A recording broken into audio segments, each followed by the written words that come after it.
So the only announcement that I know is definite is that we do have a roundtable today. We're going to work 4 p.m. Can't wait to see you all there. And you can't come. Our lecture today is Merith Weisman, one of my most favorite presidents on campus. So Merith is the director. I hope all of you in your time at Tsunami State University get to know Merith Weisman. She directs something called the Center for Community Engagement, which is the office on campus that manages anything having to do with relations off campus and the nature of service learning or community engagement that adds up to part of your education. That's your thing. You can say more if you want. And it's an amazing, vibrant office that does just miracles on campus. Many of you might already have gotten to do some service learning or community engaged activities that might have been coordinated or arranged by the Center for Community Engagement already. So I hope that's the case. She has her graduate work from American University in Washington, D.C. Her undergraduate was at the University of Rhode Island. Go Rams! Go Rams. She is an East Coast graduate. If you ever hear her talking about her own family history, Merith Weisman is globalization in one person. Her roots are all over the world, and it seems like just hearing a little bit on my way over here with her. She is currently working on her PhD in educational leadership, and so you have a model here of someone who is continuing to learn, as we all do. Please give a warm everybody welcome to Merith Weisman.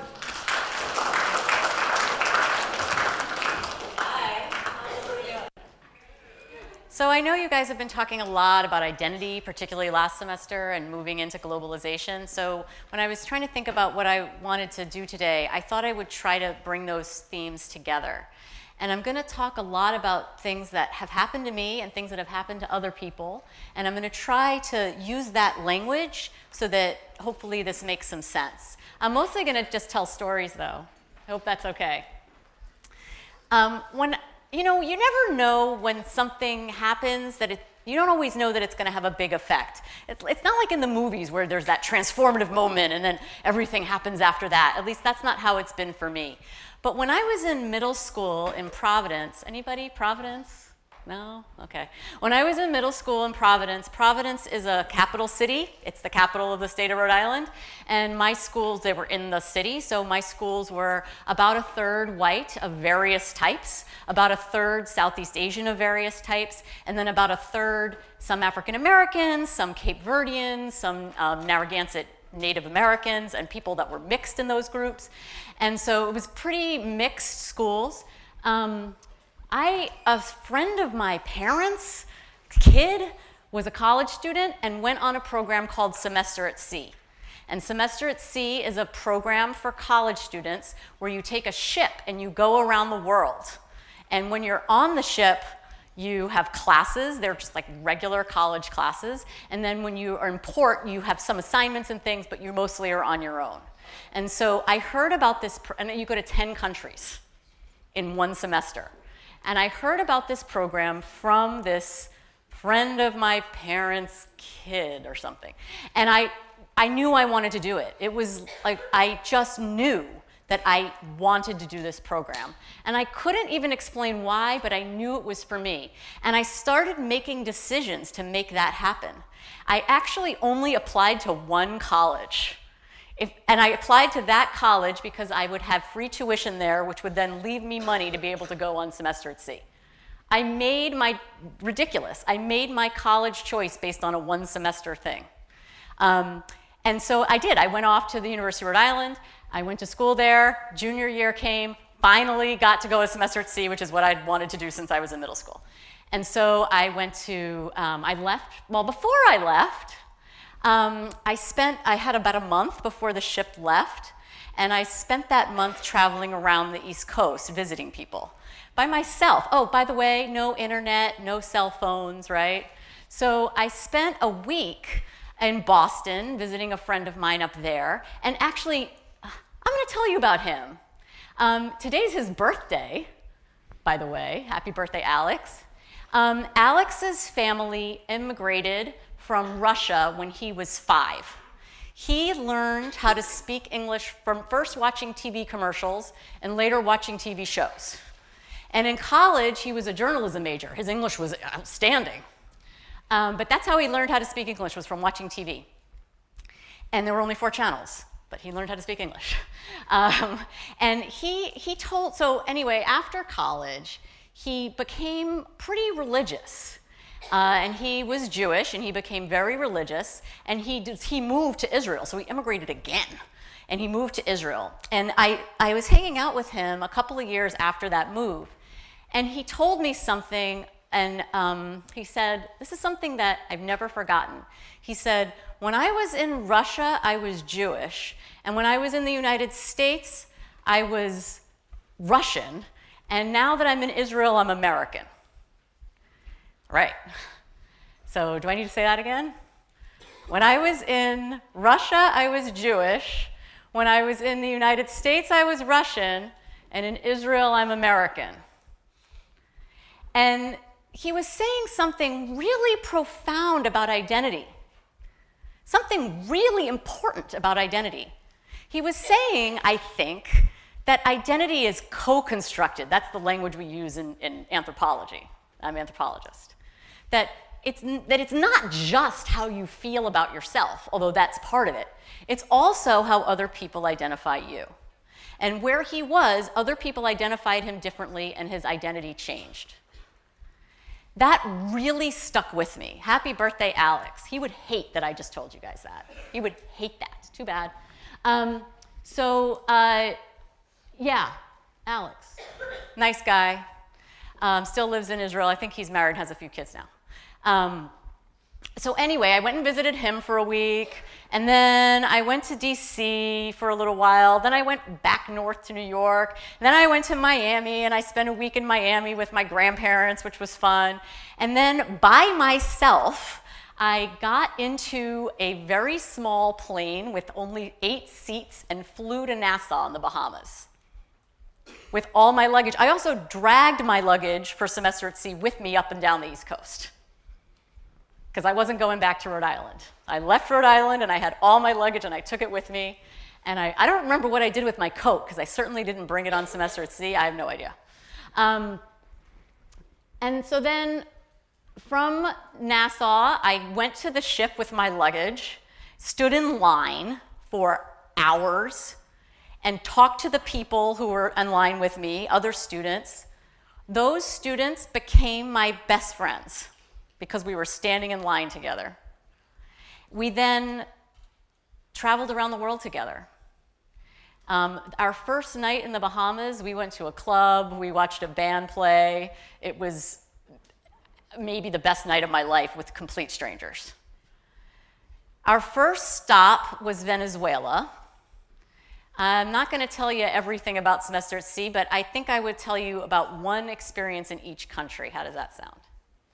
So Venezuela was my first experience with real extreme poverty. I had never experienced that type of poverty before.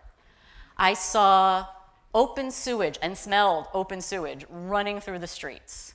I saw people who clearly hadn't eaten in a long time and had no idea where their next meal was coming from. And I saw anger and hostility in their eyes. That's what I saw. Quite a lot of other students in my program were robbed in Venezuela. Quite a lot, like maybe a third. They had things stolen from them, etc. I was not. I like to think it's because I'm from New York, and I wasn't an easy target. But maybe because I didn't have anything, I don't know. But the anger that I saw, I chalked it up to their awareness that their poverty was not separate from our wealth. They understood that. On some level, they knew it. That their poverty was making our wealth possible, that our wealth would not be possible without their poverty. And they knew that. And they were mad, and who wouldn't be? So that was Venezuela. I also had great fried chicken. And then the next stop was Brazil. It was Carnival in Brazil, which was outrageous to take a bunch of 20-year-olds to Carnival in Brazil. I don't know what they were thinking. It was a lot of fun. Also, while in Brazil, I visited a community in the mountains that was a community of German Nazis who had left Germany after World War II and moved there to hide.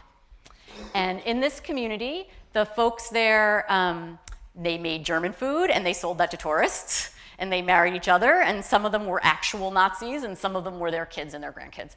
And so it was 3 generations of German Brazilians who had moved at that time. That was weird. I had not thought about the diversity of Brazil. Also in Brazil, I met an ethnic Chinese Brazilian. That was news to me, didn't know that was a thing. And so that type of, and why wouldn't it be? I don't know, I had never really thought about it. After Brazil, you can kind of see on the map, we went to South Africa. So at that time, there was a governmental system in South Africa called apartheid. Has anybody heard of that? Yeah, I've heard of that. And so this was a governmental system where racial groups were kept separated by law. And the jobs that people were allowed to have and the lives that people were allowed to have were regulated by law. And so at the time that I was in South Africa, they knew that that was coming to an end. There was an integrated election scheduled, but it hadn't happened yet. So apartheid was in place, but it was coming to an end. And when I saw South Africa on the itinerary, I thought it was a typo. I couldn't believe we were going to South Africa. I had spent my entire life boycotting South Africa. It just seemed really strange that we were going there. But we did, in fact, go there. When I got there, there was feeling among the white folks that I spoke with of absolute terror. Every single one of them believed that when this election happened, they were going to have to pay for their crimes. That the black folks and the mixed folks would rise up against them and murder them. That actually didn't end up happening. And when I asked them, well, why didn't you leave? Why don't you just leave then if you're that afraid? And they listed all the people they knew who had left. Like it was everybody. Like this was the last remaining white folks. And they said things like, well, I'm the last one. I have to hold down the farm. I'm like, to death? I didn't understand that. It was really kind of strange. So that was in South Africa. I also was, again, surprised in my ignorance how friendly everybody was. I had this image in my head of this hate-filled place, and it wasn't a hate-filled place, at least not to me. Nobody was hating on me. It was bright and sunny, and people of every racial background went out of their way to welcome me and communicate with me and give me rides place. I wasn't even hitchhiking and people were offering me rides. It was not, I don't know why I thought it would be so negative, but it wasn't. So that was another lesson. I learned that you can be racist and friendly at the same time. So you could see at this point, maybe you can see a little bit how my identity was changing, right? In every single place, I was completely caught off guard by my experience. 10 countries, and we were up to 4. So then we went to Kenya. And in Kenya, I met a local woman who told me that she was working to support her entire family. This was before the HIV crisis really ravaged Kenya. I got a letter from her 5 years later that she was dying from AIDS. And she wanted money I had no way to mail her money. Absolutely devastating. And that's really all I want to say about Kenya. Then we went to India. I mentioned that I made friends on the ship that are lifelong friends. One of my friends on the ship is involved in a religious group it's a sort of a small Hindu religious group. And he had been involved with that a long time ago. And when he decided to go on semester at sea, and he saw that he was going to get to go to India, he was going to get to go to the hub of his religious group. And he never thought that he would have that opportunity in his lifetime to go to that place. And so in India, there are these religious communes. They're called ashrams. Have you ever heard of that? Maybe some people heard of an ashram. And so they have these ashrams, they're religious communes, and he invited me to go with him on his journey to his ashram. And how could I say no to that?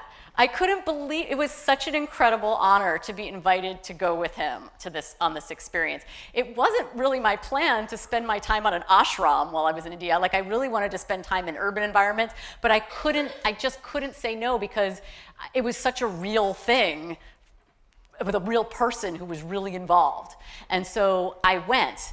When we arrived in India, there was a lot of violence in India at that time. There was Muslim, Hindu violence and bombings.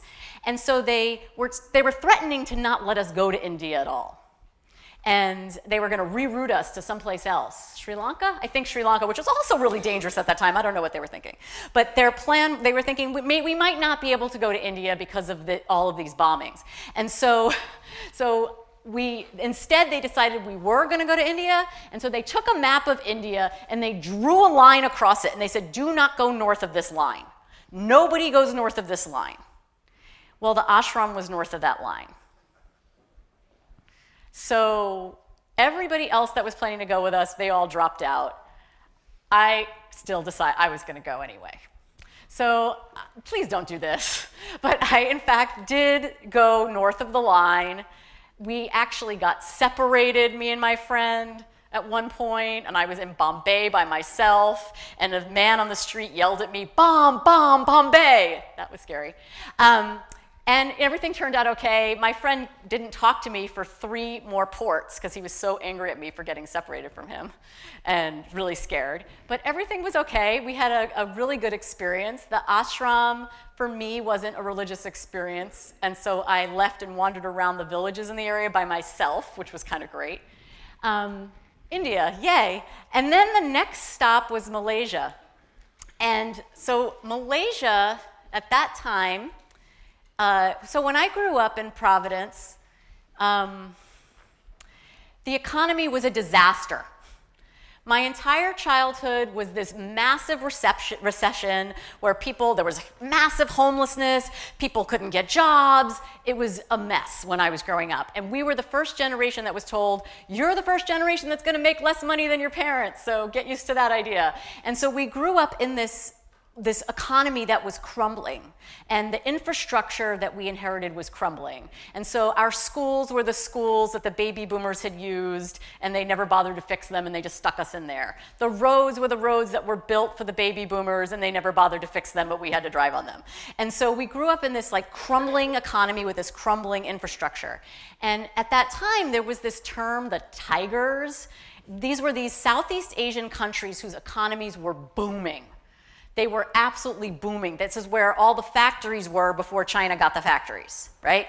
And so all the technology, the cameras, and everything came from these countries. And most of our clothing came from these countries. And these countries, their economies were booming. And these were countries that colonialism had just ravaged, had just taken all the resources and left with it.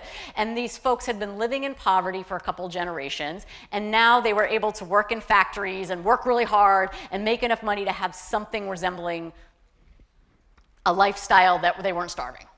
It wasn't fantastic or anything, but it was better than before. And so these tigers were these Southeast Asian countries. So Malaysia was one of these tigers. And when I got there, it was my first experience seeing a growing economy. And you could feel the air. The same way in Venezuela that I could feel the anger, in Malaysia, I could feel the excitement. There was even though Malaysia is a Muslim country and it's pretty conservative, there was nightlife, there was activity happening, there were people out on the streets, there were vendors. And so we got to, most of the countries you got to first thing in the morning, but for some reason they brought us to Malaysia at night, and we arrived and it was nighttime, and we were told, you can eat anything you want, you don't have to worry about getting sick. After India, we were like, hooray! And so we hit Malaysia, and I bought a pear, and I ate it on the street, and it was really exciting to have fresh fruit, because I hadn't in a long time, and went around and did some things. When I got back to the ship that night, I was told there had been a cholera outbreak, don't eat fresh fruit. Hooray! But I didn't get cholera, I survived that too. Okay, I am gonna talk more about Malaysia in a bit, I promise. After Malaysia, we went to Hong Kong. Hong Kong at that time was not part of China. It was still part of the UK. And so one of my friends from Semester at Sea, who I am still friends with, and actually, when I moved to the West Coast, she picked me up at the airport when I moved out here, and she lent me her boyfriend's car so I could get to Sonoma State on Monday. It's because I moved out here with 2 suitcases. Not the same 2 suitcases as Semester at Sea, but 2 suitcases nonetheless. And so she picked me up, but anyway, she was from Hong Kong. She was an international student studying at University of the Pacific, and she went on Semester at Sea as an international student, and we met on Semester at Sea. And so she offered to bring me to her home. She had not seen her family in 3.5 years, and I went home with her. That was a little awkward, but it was also kind of great because I got to be in a normal house and a normal apartment in Hong Kong, and I did some other things with her in Hong Kong. But mostly I ditched Hong Kong, and I took a flight to Beijing.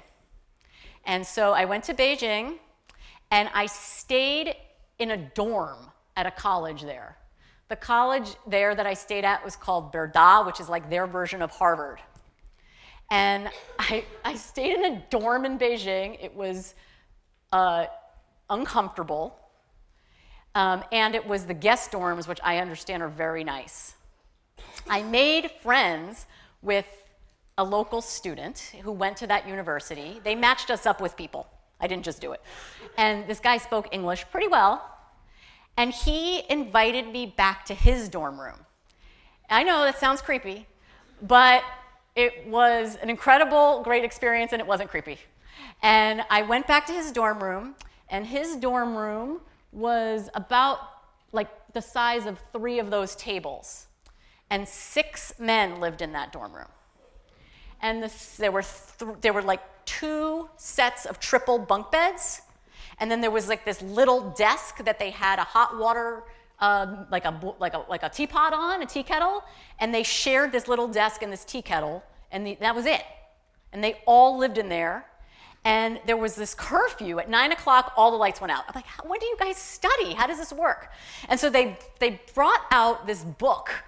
And so all 6 of the guys and me were in this dorm room in the dark. Again, I know, it sounds creepy. And they brought out this book, and the book was, of course, in Chinese, but it had phrases in English in it. And they had just been looking for somebody to explain what these phrases meant. And so they pull out the book, and they had a flashlight, and they're like, what does that mean? And it said acid rock. That's what it said.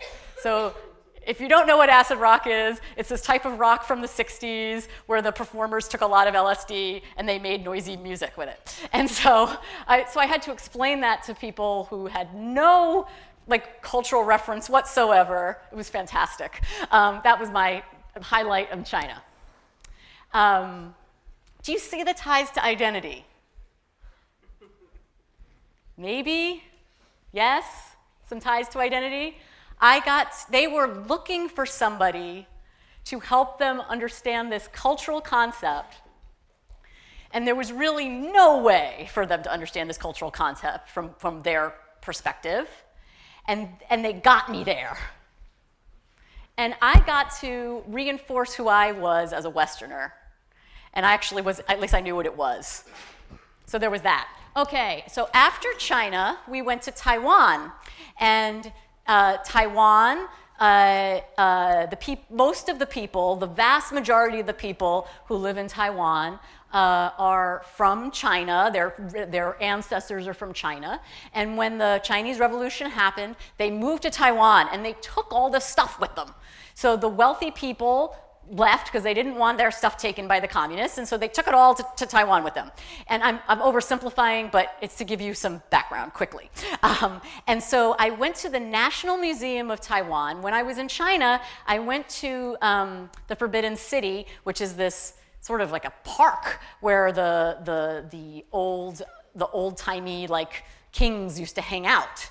But the park was basically empty. Like the structures were there, but there was nothing on any of the tables. There was nothing. So I went to the National Museum in Taiwan, and all the stuff from there was there.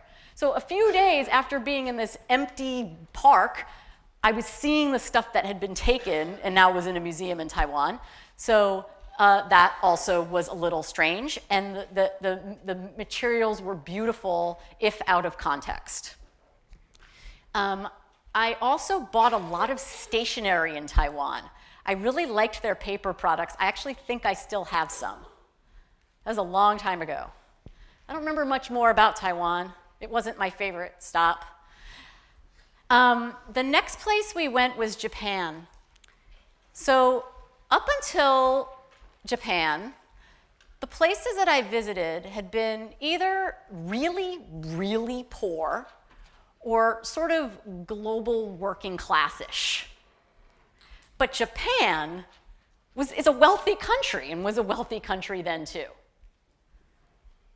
And I had gotten a little overconfident in my ability to travel around, because I had gone from really not knowing what to do, but going to all these places, I had gotten better. And I got a little overconfident, and when I didn't even prepare for Japan.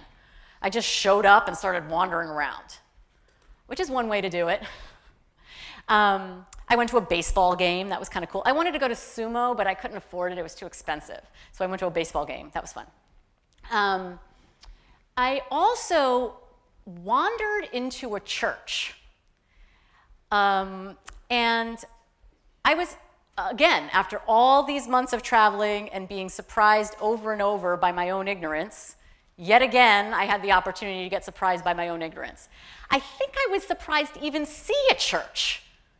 Of course, there are churches everywhere, but it hadn't connected in my head that there would be one in Japan, and it seemed really out of place. Of course, there's hundreds of churches, maybe thousands of churches in Japan, but in my head, it just seemed really out of place. And part of it is that Japan, like every place else, has its own religions, right? It has its own religious tradition that people use, and Japan is doing really well financially. Why would anybody give that up for Christianity was beyond me. And so I was really curious about that. I was so curious about it that I'm going to talk about it quite a lot, actually. I was so curious about it that I went in to the church, and I talked to the minister. The minister had gotten his divinity degree in Texas, and his English was lovely. And I started asking him about it, and I basically said, not in these words, but how's the conversion business going? And he kind of, and you know, there's good years and there's bad years. I'm like, what does a good year look like? And he really wasn't answering me. Finally, I asked him, on an average, this year, have you got more converts than you've lost people to passing on? And he said no. So more of his congregation died than he was able to convert people in. I'm like, how long are you going to be able to keep the church open? And he said, probably about 3 more years. And I was like, that's really interesting, right? He's fighting this fight that he really believes in, but he's losing, and his chances of success are pretty low.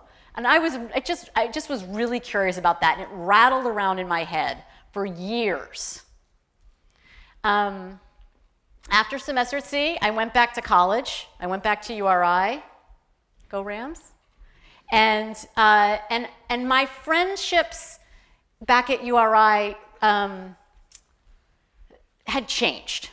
It wasn't that I had fights with my old friends or disagreements, but it was that my perspective on life and my identity and other people's identity had really shifted a lot. And I found that my conversations with people who I'd been really close with weren't that interesting anymore. And so it wasn't that I ceased to be friends with those folks. I'm actually still friends with those folks. But I developed a whole new set of friendships. I developed friendships with other students who had studied abroad in non-first world places. There weren't that many of us, but there were a few others. And I also developed friendships with students who were international students. Because one of the things that had happened to me over and over when I was abroad was that locals had helped me. Over and over. They had helped me. No matter where I was, they'd helped me. And I wanted the opportunity to help these international students and international folks. And so I became friends with them. And we had this new group of friends of folks who had traveled in developing countries and folks who were from international places. And those were my friends for the rest of my time in college. After college, I did a year of not doing anything really, and then I went off to grad school. And I studied anthropology, and I had to do my field work, and I decided that I wanted to do my field work in a place where I could see the kind of economy that I saw in Malaysia. That was really important to me. I wanted to be in a place where the economy was growing, because it was so different for me to experience that in and of itself I knew I would learn from. So I went to Indonesia. And if you can go to or I guess I can go to the next slide. So anyway, Indonesia is that one right there. It's sort of above Australia, and it's just south of Malaysia and also south of the Philippines. And I'll show you a map of Indonesia. Anybody know anything about Indonesia at all? Anybody? No? That's okay. So I'm going to shock you on this. Indonesia has 17,508 islands. 17,508 islands. Not all of them are populated at all. A lot of them are not populated. But actually, Indonesia is the fourth most populated country in the world. So it goes China and India, which now are pretty much tied, the United States, Indonesia. There are more Indonesians than there are Brazilians, than there are Russians, than there are any European country. Indonesia has the fourth largest population in the world. Isn't that crazy for a place that, when I said, do you know anything about it? Not a single person. It's a huge country. It's also the length and height of the United States. It's big. It's mostly water, but it is the length and height of the United States. It has 230 million people. It's huge. It also has the world's largest population of Muslims. So Muslims from the Middle East and Muslims from other places, they know about Indonesia because it has so many Muslims. It's basically a Muslim country. Of the 230 million people, 130 million of them live on Java. So more than half of this huge country live on this island right here. It is packed. There are people everywhere. There's people living on the median strips on the roads. If you go out at 3 in the morning at the top of a mountain in an unpopulated area, there's people. I did it. You're never alone in Java. It is packed. Absolutely packed. Because this country is the length and height of the United States, if you think about Native American traditions, it's pretty much like how many there are, right? It's the case here too. So there are 300 distinct ethnicities in Indonesia. So all the Indonesians are Indonesian, just like we're all Americans. But there are 300 distinct native ethnicities. And there are 742 different languages and dialects. 742. How crazy is that? It's huge. But most people do speak the Indonesian language, Indonesian, which is a form of Malaysian, because the Malaysians were traders, and so the Malaysians went around the whole region and they traded, and so the people who lived on the coasts knew Malaysian, and so when Indonesia got its independence, they decided we need a national language. What do most people know? Malaysian, let's call it Indonesian. Okay. And so the official language is Indonesian, and it's taught in schools, and it's spoken by nearly every Indonesian, except in very, very rural areas among the elderly in those rural areas. That's it. I mean, virtually everybody speaks Indonesian.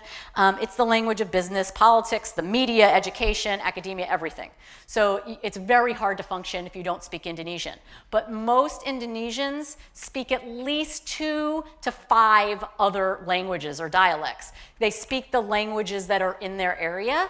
And what happens is that Indonesian, in addition, it's a simple language, and it's hard to have complex conversations in it. So people will speak Indonesian to each other, but they'll slip into a native language pretty quickly so that their conversations can move to that level that their native language allows. It's not that they're not comfortable in Indonesian, it's that it's a limited language in terms of vocabulary and also in terms of it only has like 3 tenses. And really most people only use one most of the time, so it makes the conversations pretty limited. Anyway, the largest ethnic group in Indonesia are the Javanese. Not all the people who live in Java are Javanese, but the largest ethnic group is Javanese, and they are 42% of the population. And they're politically and culturally dominant, and some parts of Indonesia consider them to be the colonizers. So there's been revolutionary activity, particularly on the ends, against the Javanese. They see the Javanese as being their colonizers. They don't really recognize that Indonesia is one thing. So when I went out there, my plan was to look at the effects of tourism on culture. And when I got there, that question of mine from Japan about converts was still rattling around in my head. And I found that I didn't really care about the effects of tourism, and I cared about why people would convert. And at this time, I was in Java, I was in this city. Y's are pronounced ja, so Jogjakarta. Karta just means city, so everybody just calls it Jogja. So city of Jogja, Jogjakarta. I was living in Jogja, and there was a lot of anti-Christian violence going on, and there was tension against people who were Christian. Not Westerners, they didn't care about Westerners at all. About Indonesians who were Christian. Westerners were fine. And so so I started to ask these kinds of questions. If you're in the power group, if you're born into a Muslim family, you're Muslim. At this time, Indonesia was 98% Muslim. Why would you leave Islam to go to Christianity, which was dangerous potentially, and would put you in a position where your family's upset with you, your neighbors are upset with you, potentially your life is in danger? What would make you do that? And I could not stop asking that question. And so I started asking that question some more. And I met with ministers. And in Indonesia, Catholicism is not considered to be Christianity, so I did not meet with Catholic priests. I only met with Christian ministers. And also in Indonesia, New Christianity is not considered to be Christianity either, so I only met with traditional Christianity, because I wanted to follow their cultural tradition so that I wouldn't get my data all confused. So I met with what they considered to be Christian ministers, and I asked them why people convert, and I also asked them if they would connect me with their converts so that I could interview their converts. And I worked with a translator, because my Indonesian isn't remotely well enough to do this, but plus the conversations always ended up being in Javanese anyway. So there was no way I could do this in Javanese. So I met with these ministers, and I met with these converts, and I collected all the data. And after I'd been there for a few months, there was a series of organized riots against Christians, where Christian churches on Sundays, on a Sunday, all over Java, not just in Jogja, but in several cities in Java, were attacked by mobs. And the mobs had left mosques and gone to these churches together, and they had physically, by hand, without weapons, torn the churches apart. They had ripped apart the wood of the frames of the building, ripped apart the altars, desecrated things, and left. So once again, why would anybody convert in that kind of a situation, right? And so that was what my work was on. After I left, and I went home, and I was writing up my work, there basically was a revolution in Indonesia. And the government was tossed out, and a new government was brought in. And during that period of transition, there were riots against ethnic Chinese, so Indonesians who were of Chinese descent, and Indonesians who were Christian. And people were killed, and people were raped in the streets for weeks on end. It is absolutely possible that some of the people who I interviewed are dead. I just don't even know. It is even possible that the reason that they were identified as Christians was because they met with me. It is possible that my research led directly to their deaths and their rapes. I don't know, but that is a possibility. And that tortures me. It absolutely tortures me. After grad school, I started working in nonprofits, and then I started doing the kind of work I do now in community engagement. And I learned something that I had never learned as a student. And you guys don't have this excuse because I'm going to teach it to you right now. I learned that the research that I do for every single class, for every single project, can actually benefit people. That there's so much that our community wants to know, and I can help them learn that. And it's not enough for my research to not do harm. It's more important that my research actually helps people. And there's even words for this, and there's all these strategies for how to do this kind of research. I did not know that. I didn't learn that till I started doing community engagement work. So I'm here to beg you, when you have to do an assignment, think about how that assignment can't not just hurt somebody, but can actually help somebody. So this I'm right on time. I am so good at this. So this concern that I had, that I maybe killed people just by trying to do my little grad research. Really, I never expect I will ever get over it. But then there was this massive tsunami that happened, the tsunami. There was an earthquake right there where it says Pulau Nias and Pulau Simwalui in between, a huge earthquake. And where you see Medan, and then up above Banda Aceh, in Indonesian language, C is always pronounced ch. Banda also means city. It's another word for city. Now you know 2 words for city in Indonesian. So Banda Aceh and Medan, that area, at that time, 200,000 people lived there, and they all died. 100% of them died. And another 20,000 people died in the tsunami from several continents. The tsunami was huge. It hit all parts of Asia. It hit Africa. It really did a lot of damage around the world. And so another 20,000 people died who weren't there, but 200,000 died right there. And so I said, I have to go. It's not Jogja. It's not even the same ethnicity. They don't speak the same language. But I got a master's degree off of the knowledge that they shared with me that didn't help them in any way to share with me and may have hurt them. The least I can do is go out there. And so I did. I went several times in the aftermath of the tsunami. Just to give you some scale, this is what we're talking about. You did not survive this. You did not climb up a tree and hang on. You died if you were there.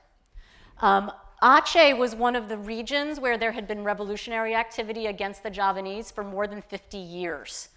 So it was closed off. So there weren't really any Westerners there, so it didn't get a lot of news attention. Unlike Thailand, there were like people on vacation because it was like right after Christmas, and so people were like on vacation there, and Westerners were on vacation there, and there was all this media attention, but there were no Westerners in Banda Aceh because there was a war going on, and it was just destroyed.